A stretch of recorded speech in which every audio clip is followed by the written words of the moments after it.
Selamat sore pemirsa, perkenalkan saya Fernwadi Tonggobanuma SE. Pada kesempatan ini kita akan melaksanakan wawancara eksklusif dengan Bapak Sukeni Hanifa SE. Selamat sore Pak. Ya, selamat sore. Ya, perlu kami jelaskan bahwa Pak Sukeni ini adalah Sekretaris Dinas PMD Kabupaten Nias Utara yang telah memberikan keterangannya di Pengadilan Negeri Gunung Sitoli terkait gugatan Kepala Desa Baho. Dan beliau ini memberikan keterangan sebagai saksi dari pihak tergugat. Tergugat dalam hal ini adalah pemerintah Kabupaten Nias Utara. Baik, langsung saja kita akan melakukan wawancara eksklusif. Pak, bolehkah Bapak ceritakan proses pemberhentian Kepala Desa Baho supaya pemirsa di rumah pecinta Prawira News dapat mengetahui? Baik, terima kasih Ibu Ferdi.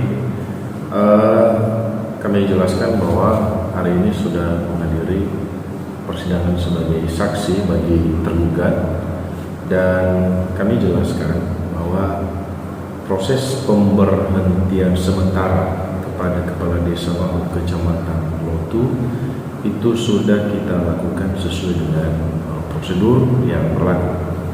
Itu tidak serta-merta kita kenakan sanksi pemberhentian sementara, karena sudah diawali dengan pemberian sanksi administratif ringan berupa teguran tertulis oleh Inspektorat Kabupaten Utara.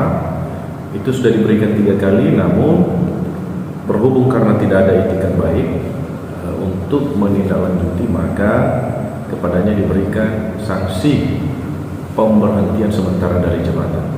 Perlu kami sampaikan, memang Kepala Desa sudah menindaklanjuti beberapa item dari yang menjadi temuan dari Inspektorat, namun ada beberapa hal lagi yang masih belum dituntaskan hingga saat ini, khususnya terkait dengan pembangunan gedung sanggar budaya di Desa Baho. Oke, baik Pak. Dan kemudian apa saja masalah Kades Baho ini? Apakah Bapak bisa ceritakan lebih lanjut? Baik, kalau masalah Kades Baho sebenarnya ini terkait dengan masalah pengelolaan keuangan desanya ya.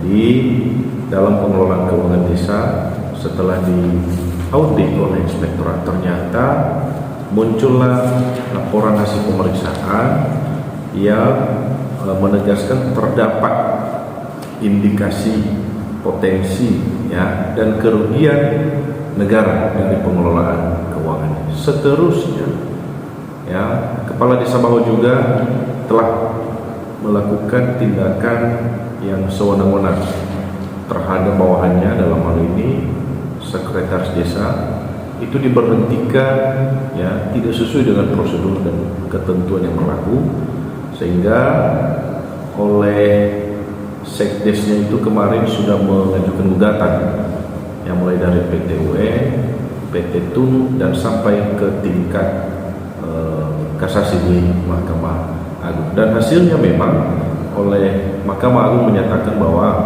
tindakan pemberhentian kepada Sekdes Baho atas nama Mas Kanan Arifa itu tidak sesuai dengan ketentuan yang berlaku. Oke, baik Pak. Dan kemudian apa saja kerugian yang ditimbulkan oleh Bapak Kepala Desa Baho ini? Baik, kami jelaskan kalau kerugian-kerugian yang terjadi itu sangat berdampak ya terhadap tugas-tugas pengelolaan keuangan desa.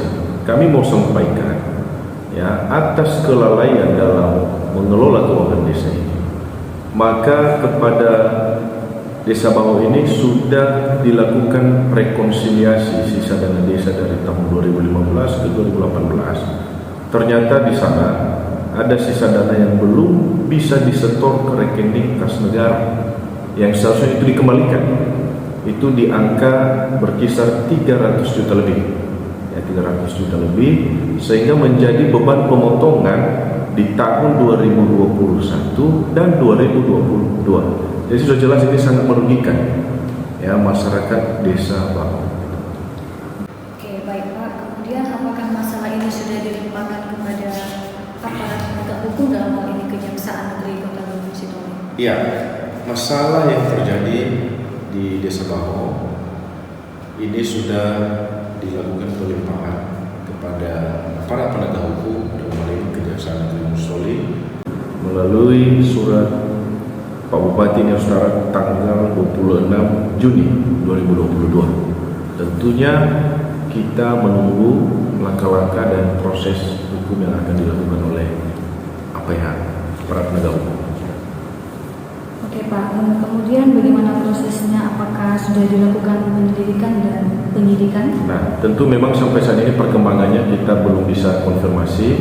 Nah, mungkin itu nanti menjadi ranahnya dari penegak hukum dalam menyelidiki dan menyidik kasus ini. Oke baik Pak, terima kasih atas penjelasannya. Kemudian Pak, apakah ada yang Bapak sampaikan sebagai closing statement kita pada sore hari ini?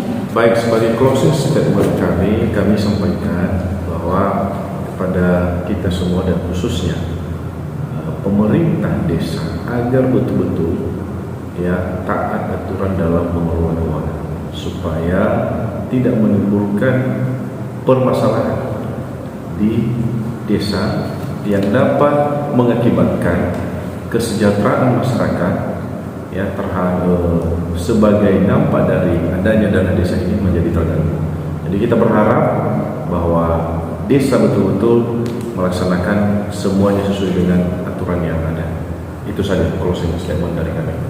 Oke baik Pak, terima kasih atas. Terima kasih Ibu. Oke, terima kasih pemirsa. Demikian saja penjelasan atas pemberhentian Kepala Desa Baho dari Kabupaten Nias Utara.